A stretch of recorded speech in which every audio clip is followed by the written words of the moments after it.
Haleluya, puji Tuhan, salam sejahtera bagi kita semua. Kembali kita akan bersama-sama mendengarkan kebenaran firman Tuhan. Mari kita akan sama-sama belajar firman Tuhan di dalam 1 Tesalonika pasal yang keempat ayat. Kita baca di ayat yang ketujuh dengan judul firman Tuhan pada saat ini, yaitu menjaga kekudusan hidup. Mari kita baca di dalam 1 Tesalonika pasal 4 ayat yang ketujuh. Allah memanggil kita bukan untuk melakukan apa yang cemar, melainkan apa yang kudus. Puji Tuhan, dan firman Tuhan yang begitu indah yang mengingatkan kita di dalam kehidupan kita, bahwa dikatakan di sana Allah memanggil kita bukan untuk melakukan apa yang cemar. Allah memanggil kita bukan untuk melakukan apa yang tidak berkenan, bukan untuk melakukan apa yang tidak baik di hadapan Tuhan, melainkan melakukan apa yang kudus di hadapan Tuhan. Di dalam kehidupan kita mungkin tak terhitung berapa banyaknya dalam kehidupan kita melakukan kesalahan-kesalahan. Kita melakukan hal-hal yang tidak berkenan dalam kehidupan kita sepanjang kehidupan kita. Mungkin kita melakukan tanpa sadar atau tidak sadar, kita telah melakukan kesalahan, kita telah melakukan dosa, kita melakukan sesuatu yang tidak berkenan, yang tidak sesuai, yang bertentangan dengan kebenaran firman Tuhan, tanpa kita sadari bahwa kita telah melakukannya. Karena kita melakukan apa yang sebagai manusia, apa yang dipikirkan oleh manusia, itu yang dilakukan. Dan pikiran manusia, karena pikiran manusia tidak sama dengan pikiran Allah. Sebab tindakan manusia adalah buah hasil dari pikiran manusia itu sendiri. Karena itu dalam aspek tindakan kita, pikiran kita, kita perlu adanya Tuhan di dalam kehidupan kita.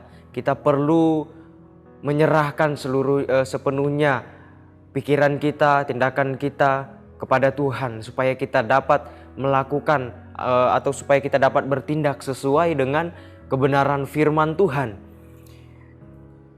Dengan kekuatan sendiri manusia akan sulit untuk melakukan apa yang menjadi perintah Tuhan. Manusia akan sulit untuk melaksanakan perintah Tuhan, untuk melaksanakan hal yang berkenan di hadapan Tuhan kalau hanya mengandalkan kekuatan sendiri.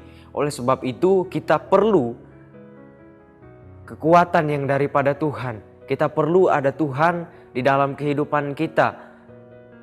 Tentunya juga Roh Kudus yang memimpin kehidupan kita untuk mengajarkan kehidupan kita. Supaya apa? Supaya kita dapat melakukan apa yang sesuai dengan kebenaran firman Tuhan. Kalau kita baca di dalam Galatia pasal yang kelima ayat yang ke-17, di sana dikatakan, sebab keinginan daging berlawanan dengan keinginan roh, dan keinginan roh berlawanan dengan keinginan daging. Karena keduanya bertentangan, sehingga kamu setiap kali tidak melakukan apa yang kamu kehendaki. Firman Tuhan mengatakan keinginan daging berlawanan dengan keinginan roh. Pikiran manusia berlawanan dengan pikiran Allah, berbeda dengan pikiran Allah. Sehingga manusia cenderung melakukan hal-hal yang tidak sama dengan apa yang menjadi pikiran Allah, tidak sama dengan apa yang menjadi perintah Tuhan di dalam kehidupannya. Sehingga kebanyakan manusia tanpa disadari atau tanpa sadar melakukan sesuatu yang tidak berkenan di hadapan Tuhan. Sehingga kalau kita membaca di ayatnya yang ke-16, di sana dikatakan, hiduplah oleh roh, maka kamu tidak akan menuruti keinginan daging. Firman Tuhan mengatakan bahwa hiduplah oleh roh, maka kamu tidak akan menuruti keinginan daging. Ketika kita hidup di dalam roh, tadi hidup di dalam Roh Kudus, di dalam Tuhan, maka kita tidak akan mengikuti keinginan daging, keinginan duniawi, pikiran manusia, tetapi kita menjalani kehidupan kita sesuai dengan firman Tuhan, sesuai dengan apa yang Tuhan kehendaki di dalam kehidupan kita. Lalu jadi bagaimana caranya untuk kita dapat hidup kudus di hadapan Tuhan?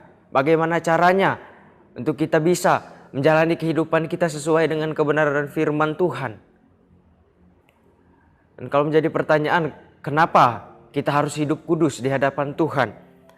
Ibrani pasal yang ke-12 ayat ke-14 mengatakan, berusahalah hidup damai dengan semua orang dan kejarlah kekudusan. Sebab tanpa kekudusan tidak seorang pun akan melihat Tuhan. Jadi kehidupan kita, Tuhan, firman Tuhan mengatakan bahwa kita kejarlah kekudusan di dalam kehidupan kita. Karena apa? Sebab tanpa kekudusan tak seorang pun akan melihat Tuhan. Tanpa adanya kekudusan di dalam kehidupan kita, kita tidak akan dapat melihat Tuhan. Oleh sebab itu kita perlu hidup kudus di hadapan Tuhan. Jadi bagaimana caranya kita hidup kudus di hadapan Tuhan? Yang pertama, hidup dalam hormat dan takut akan Tuhan. Kita menghormati akan Tuhan dengan rasa takut kita, dengan rasa hormat kita kepada Tuhan. Untuk kita melakukan setiap firman Tuhan, untuk kita melakukan apa yang menjadi kehendak Tuhan di dalam kehidupan kita. Ibrani 12 ayat yang ke-28 dikatakan, jadi karena kita menerima kerajaan yang tidak tergoncangkan, marilah kita mengucap syukur dan beribadah kepada Allah menurut cara yang berkenan kepadanya dengan hormat dan takut. Menjadi tanggung jawab kita karena kita telah menerima, kita telah mengalami, kita menerima karunia Tuhan di dalam kehidupan kita. Dikatakan kita telah menerima kerajaan yang tak tergoncangkan. Menjadi tanggung jawab kita untuk kita mengucap syukur, beribadah kepada Tuhan, dan melakukan apa yang sesuai dengan kehendak Tuhan di dalam kehidupan kita, dengan takut dan hormat kita kepada Tuhan. Itulah yang Tuhan inginkan dalam kehidupan kita.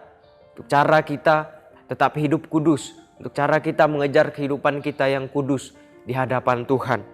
Yang berikutnya, yang kedua, yaitu belajar firman Tuhan. Cara kita yang berikutnya untuk tetap hidup kudus di hadapan Tuhan, mengejar kehidupan kita yang kudus di hadapan Tuhan, untuk kita bisa melakukan sesuai dengan kebenaran firman Tuhan, yaitu belajar firman Tuhan. Karena apa? Firman Tuhan itu adalah adalah Tuhan sendiri. Tuhan yang memperkatakan firman itu sendiri.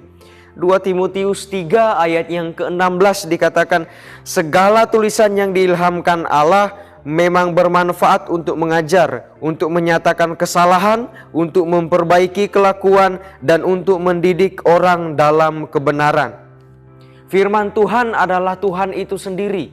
Dan dikatakan di sana, firman Tuhan itu baik untuk mengajar kita, untuk menyatakan kesalahan, untuk mengingatkan kita ketika kita sudah lari daripada jalannya Tuhan, ketika kita sudah tidak sesuai dengan kebenaran firman Tuhan, ketika kita kembali belajar firman Tuhan, kita membaca kebenaran firman Tuhan, maka Tuhan akan mengilhamkan kita. Kita akan mendapat pelajaran-pelajaran dari firman Tuhan yang mengajarkan kita, mengingatkan kita bahwa ketika kita mengambil langkah yang salah, firman Tuhan mengajarkan kita, firman Tuhan mengingatkan kita. Oleh sebab itu penting bagi kita untuk kita belajar firman Tuhan. Kita membaca firman Tuhan setiap hari supaya firman Tuhan itu mengajarkan kehidupan kita. Agar kita bisa mempertahankan kehidupan kita tetap kudus di hadapan Tuhan. Tetap hidup yang benar di hadapan Tuhan. Tetap hidup sesuai dengan apa yang menjadi kehendak Tuhan di dalam kehidupan kita. Dan yang berikutnya, yang terakhir, bagaimana cara kita mempertahankan hidup kita kudus di hadapan Tuhan, yaitu dengan memperbarui pikiran kita. Memperbarui pikiran kita dengan apa? Tentunya dengan firman Tuhan.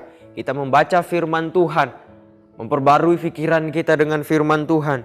Roma 12 ayat yang kedua dikatakan, janganlah kamu menjadi serupa dengan dunia ini, tetapi berubahlah oleh pembaharuan budimu, sehingga kamu dapat membedakan manakah kehendak Allah, apa yang baik, yang berkenan kepada Allah, dan yang sempurna.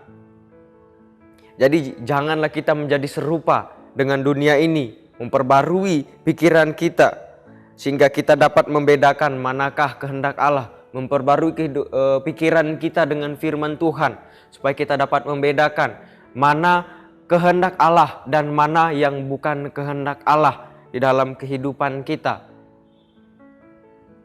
Mazmur 119 ada mengatakan bahwa dengan apakah seorang muda dapat mempertahankan kelakuannya bersih, yaitu dengan menjaganya dengan sesuai kebenaran firman Tuhan. Menjaganya sesuai dengan firman Tuhan. Bukan hanya saja ketika kita muda. Tentunya kita akan berlanjut di dalam kehidupan kita sampai masa tua kita, sampai kita kembali kepada Tuhan. Kita harus mempertahankan kelakuan kita bersih dengan cara menjaga kelakuan bersih itu dengan menjaganya sesuai dengan kebenaran firman Tuhan, melakukan kehidupan kita sesuai dengan kebenaran firman Tuhan. Sebab itu kita memperbaharui pikiran kita dengan firman Tuhan supaya kita dapat membedakan mana yang baik, mana yang jahat, mana yang berkenan di hadapan Tuhan dan mana yang tidak, mana yang kudus, mana yang tidak. Sehingga kita dapat mempertahankan kehidupan kita, menjaga kehidupan kita tetap kudus di hadapan Tuhan. Puji Tuhan, demikian kebenaran firman Tuhan, biar dapat menjadi pelajaran di dalam kehidupan kita, supaya kita tetap hidup kudus di hadapan Tuhan, dengan kita dalam hidup hormat dan takut akan Tuhan, dalam kita belajar kebenaran firman Tuhan, dan kita memperbarui pikiran kita di dalam Tuhan, sehingga kita tetap ada dalam kekudusan di hadapan Tuhan, menjaga terus hidup kita kudus di hadapan Tuhan. Puji Tuhan, terima kasih bagi Bapak Ibu Saudara-saudari yang telah mengikuti Renungan 79, kiranya dapat menjadi berkat bagi kita semuanya.